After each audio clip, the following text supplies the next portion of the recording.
What happens when a Hollywood A-lister finally reaches their breaking point with a talk show host's relentless mockery? You won't believe what unfolds when Ben Affleck sits down for what should have been a routine promotional interview, only to find himself in the crosshairs of Jimmy Kimmel's most brutal takedown yet. This isn't your typical celebrity chat. This is a career-defining moment that left audiences stunned and social media exploding with outrage. Before we get into this incredible story, make sure you hit that subscribe button and drop a comment below, because you're not going to believe what unfolds when these two clash in the most uncomfortable television moment of the year. The tension was palpable from the moment Ben Affleck walked onto the Jimmy Kimmel Live stage.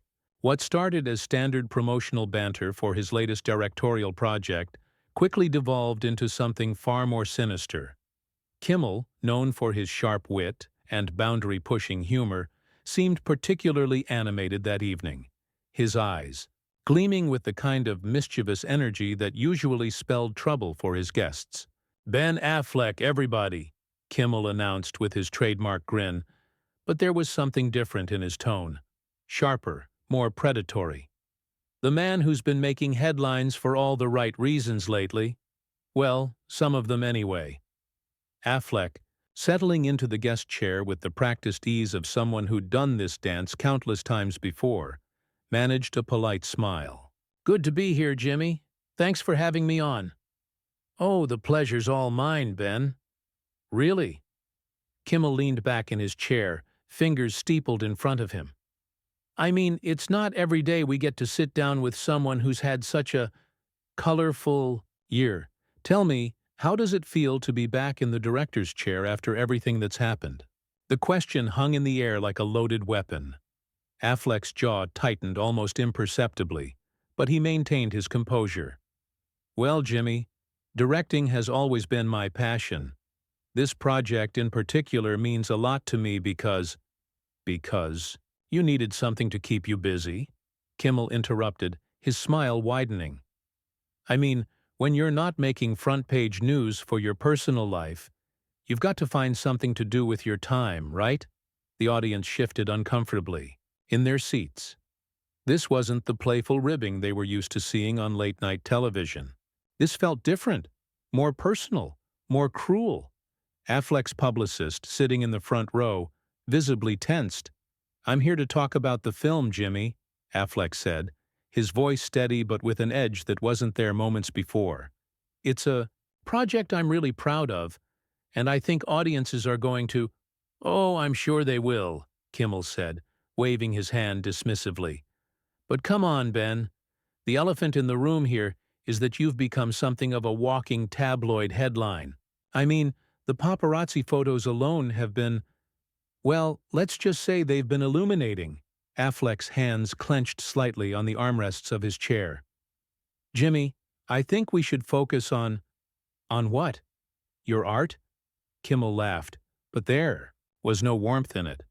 "Ben, you've given us so much material to work with lately. The coffee runs, the looks of existential dread, the whole sad Affleck meme that's been floating around social media. I mean, you've basically become the internet's favorite punching bag." The audience was dead silent now. The usual laughter and applause replaced by an uncomfortable tension that seemed to fill every corner of the studio. Even Kimmel's band looked uncertain, their usual ready-to-support the host energy notably absent. "You know what, Jimmy?" Affleck said, his voice dropping to a lower register, the kind of tone that suggested he was fighting to keep his composure. "I came here tonight to promote a film that I care deeply about, a film that took 3 years of my life to make. I thought, maybe, just maybe, we could have a conversation about craft, about storytelling, about something meaningful." "But where's the fun in that?" Kimmel shot back, his grin never wavering. "I mean, come on, Ben. You know why people tune in. They want to see the real you, not some polished PR version. They want to see the guy who looks like he's contemplating the meaning of existence every time he steps outside his house." Affleck's face was flushing now, his carefully maintained Hollywood composure beginning to crack. "The real me? Jimmy, you don't know the real me. You know what you read in gossip magazines and what you see in carefully selected paparazzi shots. You know the version of me that sells magazines and gets clicks. And what's wrong with that? Kimmel leaned forward, sensing blood in the water. Entertainment is entertainment, Ben. People love a good downfall story, especially when it involves someone who's had as much success as you have. It's almost cathartic for them. The word cathartic hung in the air like a slap. Affleck's eyes flashed with something dangerous, a anger that had been building for years of dealing with invasive media coverage and public scrutiny finally finding a target. Cathartic, Affleck repeated, his voice barely above a whisper but somehow carrying more menace than if he'd shouted. You think my personal struggles are cathartic entertainment for your audience? Kimmel, either oblivious to the warning signs or simply too committed to his attack to back down, pressed on. Well, I mean, let's be honest here. You've made a career out of being the everyman, the regular guy from Boston who made it big. But then you go and live this incredibly privileged life, and when it all starts to fall apart, people can't help but feel a little satisfied. It's human nature. The temperature in the studio seemed to drop 10 degrees. Affleck was staring at Kimmel with an intensity that made several audience members shift uncomfortably in their seats. His publicist, was now frantically texting, probably trying to figure out how to get her client out of this situation before it got any worse. Satisfied, Affleck said slowly, as if tasting the word. You think people are satisfied watching me struggle? You think there's entertainment value in watching someone try to put their life back together? I think, Kimmel said, his voice dripping, with false sincerity, that people relate to seeing someone who seemingly has everything still manage to mess it up. It makes them feel better about their own problems. And that's when something in Ben Affleck's eyes changed completely. A shift so subtle yet so profound that everyone in the studio could feel it. The silence stretched for what felt like an eternity before Affleck spoke again, his voice now carrying a weight that hadn't been there before. You know what, Jimmy? I think I understand what's happening here. This isn't about entertainment. This isn't about giving your audience a good show. This is about you feeling powerful, isn't it? Kimmel's grin faltered for just a moment, but he quickly recovered. Ben, I think you're taking this a little too seriously. Am I? Affleck cut him off, his voice rising slightly. Because from where I'm sitting, it feels like you've decided that my personal pain is your content, that my lowest moments are your punchlines. And what's really disturbing is that you seem to think that's not only acceptable, but that it's somehow justified because I'm famous. The audience was completely silent now. The kind of profound quiet that only comes when people witness something they know they shouldn't be seeing. This had gone far beyond uncomfortable television. This was a man reaching his absolute breaking point on live television. Look, Ben, Kimmel said, his tone shifting slightly, perhaps finally recognizing that he'd pushed too far. I'm just trying to keep things light here. People expect a certain level of light? Affleck's voice cracked with incredulity. You call mocking someone's mental health struggles light? You call turning someone's attempts to get their life together into a punchline light?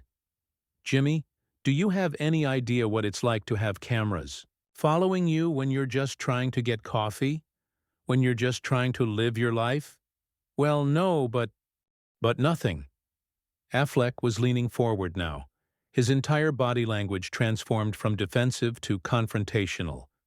You sit here in your comfortable chair, in your safe little studio, and you make jokes about people's real lives, real struggles, real pain. And you tell yourself it's okay because we're famous, because we chose this life, because somehow our humanity is forfeit the moment we step in front of a camera. Kimmel was visibly uncomfortable now, glancing toward his producers off stage. This was clearly not going according to whatever script or talking points had been prepared. Ben, I think maybe we should what? Move on. Pretend this conversation didn't happen. Go back to talking about my movie so you can get your promotional content and I can get my publicity? Affleck shook his head, a bitter laugh escaping him. You know what the really sick part is? I actually thought we were friends. I thought after all these years, after all the times I've been on your show, that there was some basic level of respect. There is respect. Respect? Affleck's voice was getting louder now, his famous Boston accent becoming more pronounced as his emotion intensified. You just spent the last 10 minutes systematically tearing down everything about my personal life for the entertainment of your audience. You turned my struggles with addiction, my divorce, my attempts to be a better father. You turned all of that into comedy material. Where exactly is the respect in that? The studio felt like a pressure cooker about to explode. Kimmel's usual quick wit seemed to have completely abandoned him, leaving him scrambling for words that wouldn't come. His band members were exchanging worried glances, and several audience members were actually getting up to leave, clearly uncomfortable with witnessing what felt like a very public breakdown of a friendship. Look, maybe I went too far, Kimmel finally managed, but his words rang hollow in the charged atmosphere of the studio. Maybe? Affleck stood up abruptly, his movement so sudden that it caused several people to gasp. Jimmy, you didn't maybe go too far. You obliterated every boundary of decency and respect. You took a man who came here to talk about his work, his art, something he's passionate about, and you decided instead to publicly humiliate him for the amusement of strangers. Kimmel was now clearly rattled, his usual composure completely shattered. Ben, please, let's just take a breath here. Don't. Affleck's voice was dangerously quiet now. Don't you dare try to manage this situation. Don't try to smooth this over with your talk show host charm. You made your choice about what kind of conversation you wanted to have tonight. Now you get to live with the consequences. The tension in the room was so thick it was almost suffocating. Affleck was standing over Kimmel now, his tall frame seeming to loom over the host who suddenly looked very small in his chair. The power dynamic had completely shifted, and everyone in the studio could feel it. You want to know what's really pathetic about this whole thing? Affleck continued, his voice now carrying a controlled fury that was somehow more terrifying than if he'd been shouting. You're supposed to be a comedian. Comedy is supposed to punch up, not down. It's supposed to challenge power, not kick people when they're already down. But here you are, using your platform to mock someone's mental health struggles, someone's family problems, someone's very human attempts to put their life back together. Kimmel opened his mouth to respond, but Affleck wasn't finished. And the worst part? The absolute worst part is that you're hiding behind this facade of entertainment. You're pretending this is all just harmless fun, just good television. But we both know that's not what this is. This is cruelty disguised as comedy. This is bullying with a studio audience. The silence that followed was deafening. Even the usual background noise of the studio, the shuffling of papers, the quiet conversations of crew members, had completely stopped. Everyone was frozen, watching this confrontation unfold with the kind of horrified fascination usually reserved for natural disasters. But Affleck wasn't done. The floodgates had opened, and years of frustration, years of being a target for jokes and mockery, years of having his personal life dissected for public consumption, all came pouring out in one devastating verbal assault that would change everything. You know what really gets me, Jimmy? Affleck's voice was now trembling with controlled rage. You have a platform that millions of people watch every night. You have influence, you have power, you have the ability to shape conversations and change minds. And what do you choose to do with that incredible responsibility? You choose to tear people down. You choose to make people's pain into punchlines. Kimmel was shrinking in his chair, his face pale, beads of sweat visible on his forehead. Ben, I never meant— You never meant what? To hurt anyone? To cross a line? To destroy someone's dignity on national television? Affleck's laugh was bitter and hollow. Jimmy, everything you've said tonight was calculated. Every joke, every dig, every cruel observation, it was all designed to humiliate me for the entertainment of your audience. Don't you dare sit there and pretend this was some kind of accident. The camera operators were getting signals from the control room, but none of them seemed to know whether to keep rolling or cut to commercial. This was television history unfolding in real time, and everyone seemed paralyzed by the magnitude of what they were witnessing. I've been in this business for over 25 years, Affleck continued, his voice now carrying the weight of decades of experience and pain. I've made mistakes. I've had failures. I've struggled with things that millions of people struggle with. But I've also tried to use my platform responsibly. I've tried to make films that matter, to tell stories that have meaning, to contribute something positive to the culture. He gestured around the studio, his movement sharp and accusatory. But this is the opposite of that. This is using your platform to normalize cruelty. This is teaching your audience that it's okay to mock people when they're down, that it's acceptable to treat someone's mental health struggles as comedy material, that fame somehow makes a person less human. Kimmel finally found his voice, though it came out as barely a whisper. I'm sorry, Ben. I really am. I didn't realize. You didn't realize? Affleck's voice exploded through the studio. You didn't realize that talking about someone's addiction recovery might be hurtful? You didn't realize that mocking someone's depression might cross a line? You didn't realize that turning someone's divorce into comedy material might be inappropriate? The silence that followed was so complete that you could hear the air conditioning humming in the background. Affleck stood there, chest heaving, staring down at Kimmel with a mixture of rage and disappointment that was painful to witness. The truth is, Jimmy, you did realize. You knew exactly what you were doing. You knew it would get a reaction. You knew it would create controversy. You knew it would generate buzz for your show. You just didn't care about the human cost. You didn't care that there was a real person sitting across from you, a person with feelings, with dignity, with a family, who might be watching this. Affleck's voice broke slightly on the word family, and for a moment the anger was replaced by something even more devastating: genuine hurt. My kids might see this, Jimmy. My children might watch this and see their father being humiliated and mocked on national television. They might see someone they trusted, someone they thought was a friend, treating their dad like he's less than human. The weight of that statement hit everyone in the studio like a physical blow. Several audience members were visibly crying now, and even some of the crew members looked uncomfortable with what they'd witnessed. You want to know what the real tragedy is here? Affleck continued, his voice now steady but filled with profound sadness. You could have used this opportunity to have a real conversation. You could have talked about mental health in a way that might have helped people. You could have discussed the challenges of balancing career and family, the pressures of living, in the public eye, the importance of seeking help when you're struggling. He shook his head slowly, his disappointment palpable. Instead, you chose mockery. You chose cruelty.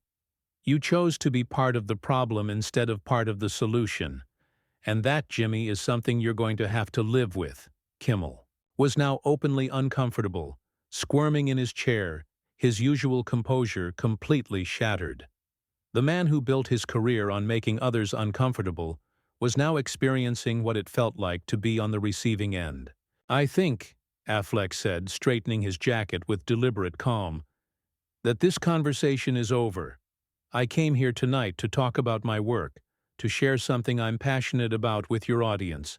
But you made it clear that's not what you were interested in. You were interested in blood sport, in public humiliation, in turning someone's personal struggles into your entertainment content. He looked directly into the main camera, addressing the audience both in the studio and at home. To anyone watching this who might be struggling with addiction, with depression, with family problems, with any of the challenges that make us human, please know that your pain is not entertainment. Your struggles are not punchlines. You deserve compassion. You deserve respect, and you deserve to be treated with dignity, regardless of your profession or your public profile. The camera operators were transfixed, following Affleck's every movement as he prepared to leave. This was no longer just a talk show interview gone wrong. This had become a defining moment about respect, dignity, and the responsibility that comes with having a public platform. "Jimmy," Affleck said, turning back to face the host one final time, "I hope someday you understand the damage you've done here tonight. Not just to me, but to the culture of cruelty you're perpetuating. I hope you realize that comedy doesn't have to come at the expense of someone's humanity." With that, Ben Affleck turned and walked toward the exit, his footsteps echoing through the silent studio. The audience watched in stunned silence as one of Hollywood's biggest stars left the stage with his dignity intact, having delivered one of the most powerful and devastating responses to public humiliation ever captured on television. Kimmel sat in his chair, visibly shaken, staring at the spot where Affleck had been standing. The studio remained silent for what felt like an eternity, before someone finally called for a commercial break. But the damage was done. In the span of one disastrous interview, Jimmy Kimmel had not only lost a guest and potentially a friendship, but had exposed the cruel underbelly of his comedic approach for all the world to see. As the lights dimmed and the audience began to file out in uncomfortable silence, it was clear that this wasn't just a bad interview. It was a moment that would be remembered, analyzed, and discussed for years to come. Ben Affleck had walked out, but in doing so, he had delivered the most powerful statement about dignity, respect, and the human cost of entertainment that late-night television had ever witnessed.